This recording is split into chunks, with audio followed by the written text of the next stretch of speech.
Hey, what's up everybody? In this week's video, we're going to be dry camping in my favorite place in California. We're going to take you along, maybe explain what dry camping is and why you should do it. So, if you don't know much about dry camping, pretty much what it means is going out and camping without any sort of connections. You're not connected to electrical, water, or sewage. We love it because you're in the middle of nowhere. In this video, we want to share some tips and tricks so that you can have a successful dry camping experience as well.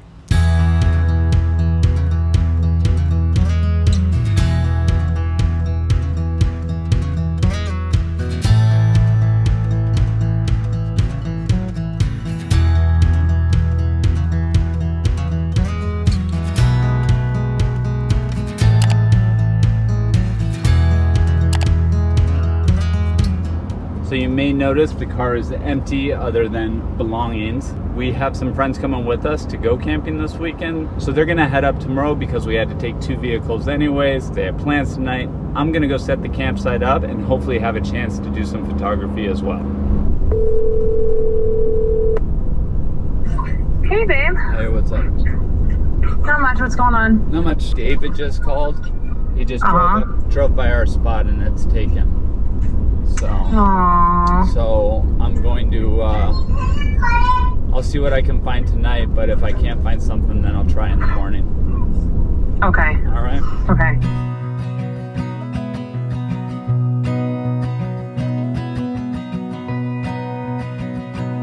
All right, guys, just a quick recap. I got up here and unfortunately my spot was taken. My buddy had a spot next to him, so I took that for the night. Hopefully my spot will become available tomorrow. It's imperative that we have that spot for signal, so hopefully it'll be there in the morning.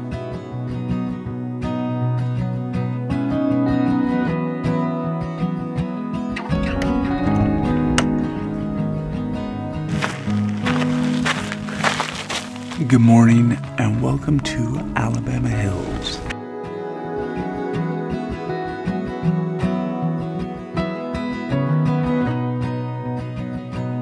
It looks like possibly the spot opened, so I'm actually gonna run down there with the truck real quick, have a look, see if it's opened, and then run back up, hook up the RV, and try to get over there and get it before someone else does. Woohoo! All right, so they hadn't left, I was wrong, but they're both packing up their campsite.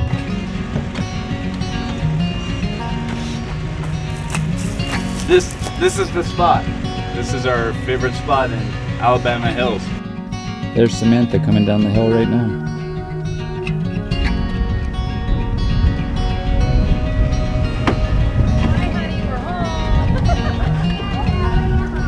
Hi! Rita! Come here, you little coop! She'll be sleeping with you. All right, Samantha made it. Hi! Levi's here. What do you say? What's up? What's up? Our friend Jessica's here from New Mexico. And anyway, so here's a quick tip when you are dry camping. Bring extra water. So what are you doing there? So when we were in Sedona dry camping a couple times ago, Chris hurt his back and we were trying to figure out how to fill our water tanks so we could stay out for a little bit longer. And we were about ready to give up and just make the drive back to Phoenix because we just could not figure it out. And then I did a very ladylike thing, which was to pull out the owner's manual. Who does that? Nobody reads the manual on these. So that's what I did. And I have earmarked the page that shows us how to sanitize/fill our tanks. So this is the same method for sanitizing your tanks as it is for filling your tanks with water while you're dry camping. So I followed the instructions, again, a very ladylike thing, and filled our tanks, and we were able to stay out in Sedona for a few more days until Chris's back was healed. So that's what I'm doing now. I am now the tank filler. Right now we're just trying to figure out what we're gonna do here the rest of the day. We're talking about going up to Mammoth, which is about a 2-hour drive from here, and go sit in some hot springs. So anyways, we'll take you along after we figure out what the heck we're gonna do. So, we're out here. We're by Lone Pine area, but not really because we're about 2 hours away. we're around all these nice, lovely bristle trees. And these trees are the oldest trees in the world too, which is pretty epic. And they're 4,000 to 5,000 years old, at least.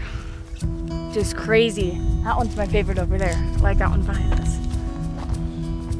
It's a pretty good looking tree. Yeah.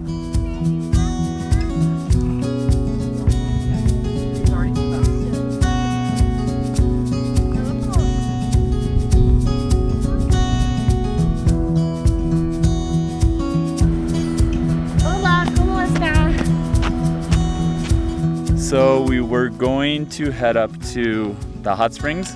Yes. But towels were an issue.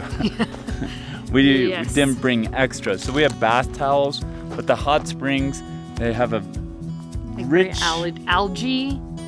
They have algae and a rich sulfur kind of smell to them. So to dry off with our bath towels to go back and bathe and then dry off with those towels that we just dried off with sulfur would not be good. No, that would not be How fun. confusing was that? We're gonna go back in town, get some pizza, Yeah. and call it a night.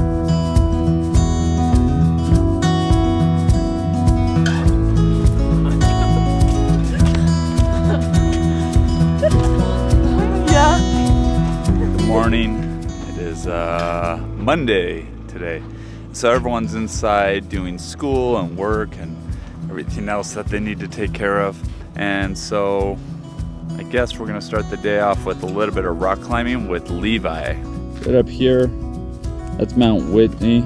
That's the tallest peak in the lower 48 states. And then this guy up over here, that's Lone Pine Peak.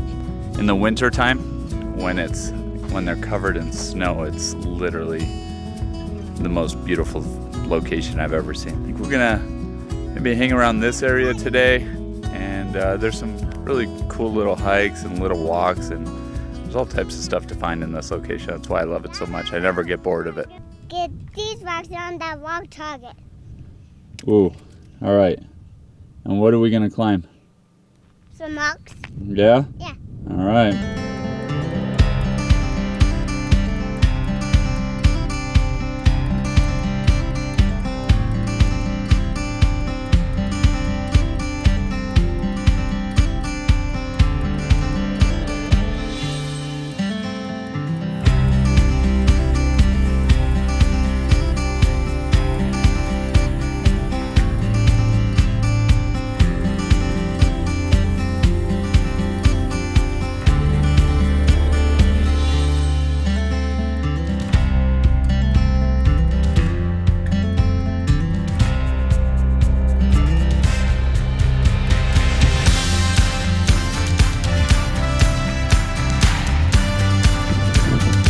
Hopefully you can see this. This is one of the arches here in Alabama Hills. This is called Cyclops Arch because it looks like a cyclops, I guess.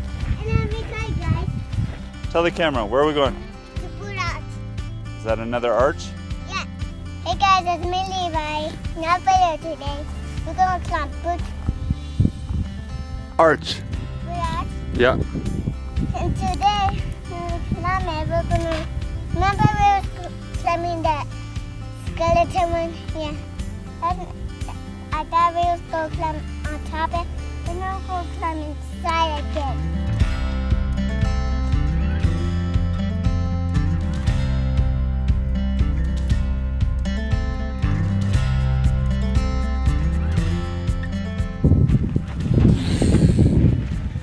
And that guy is called Boot Arch, obviously, because why is it called Boot Arch? Because it looks like a boot. It looks like a boot. On the gang on the side. What were you guys doing out there? We were meditating on the rocks. Yeah, how was it? It was fun. We had a good time. We brought our witch book and we were reading. It was all good, going good until I kept hearing a drone flying by my head. But other than that, Sorry about that. That was me. I did realize at some point it looked like you guys were meditating over there. Yeah, it's a little hard to meditate when there's a drone in your face. Whoops.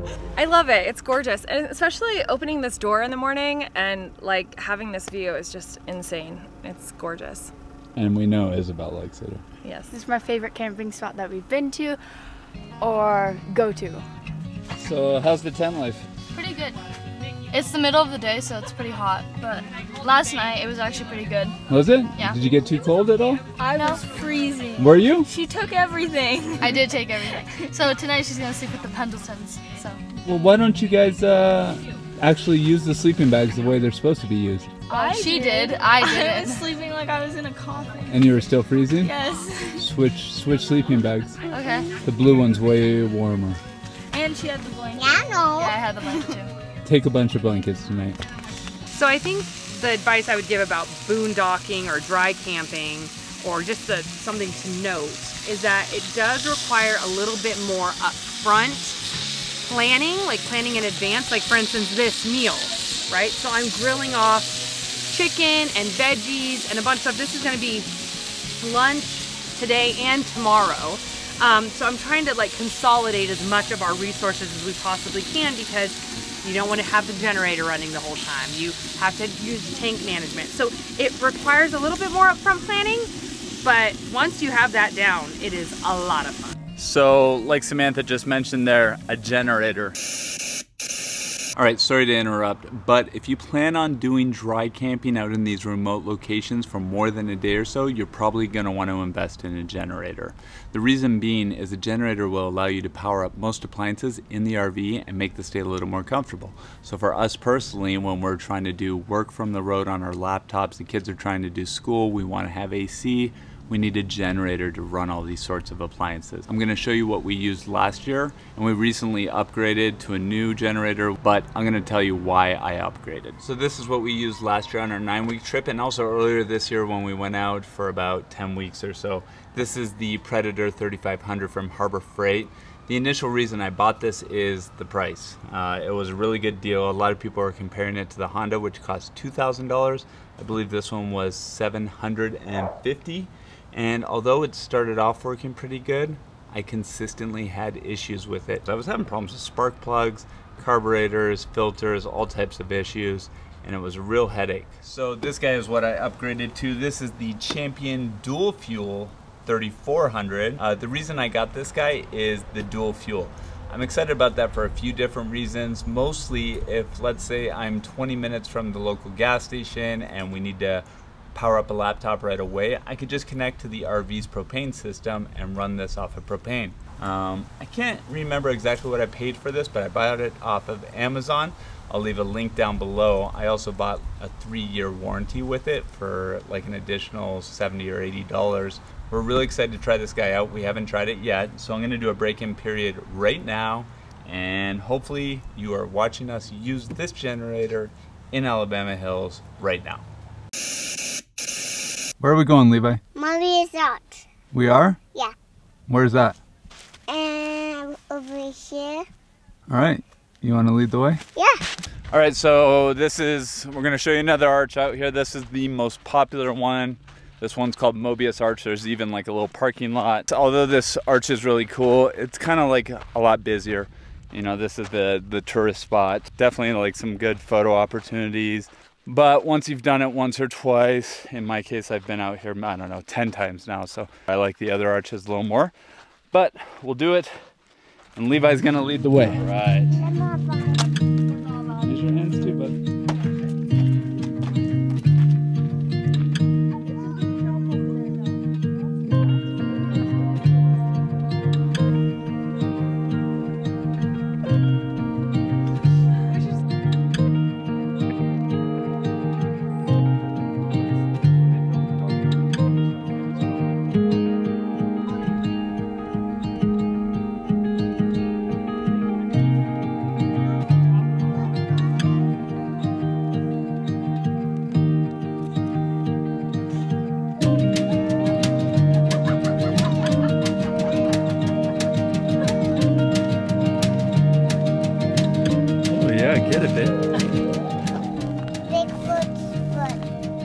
Oh, that's what a Bigfoot's foot is? Yeah.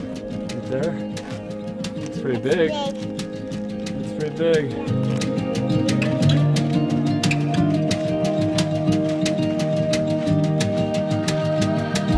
That's the cool thing about this spot. There's always something new to find, which is really exciting.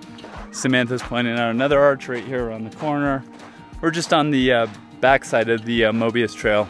So this side is a little bit longer. So if you hit the parking lot, if you ever come and hit the parking lot and you want to be quick, go down the left side.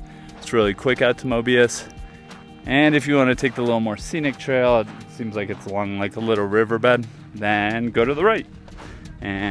But like I said, the two combined, it's like 1 mile. Very easy walk. Just to show you guys like how remote this is, we're camping right there. That's us. And there's literally nobody around for as far as you can see. Welcome to Alabama Hills.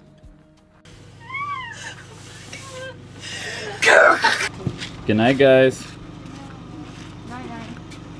Hey, good morning guys, day 3. We're getting ready to pack up and we will head back home today. But we hope that you enjoyed our video about Alabama Hills as much as we enjoyed being here. As you can see behind us, these views are spectacular. You just can't get enough of them. The rock climbing, the views, the serenity, the just being alone.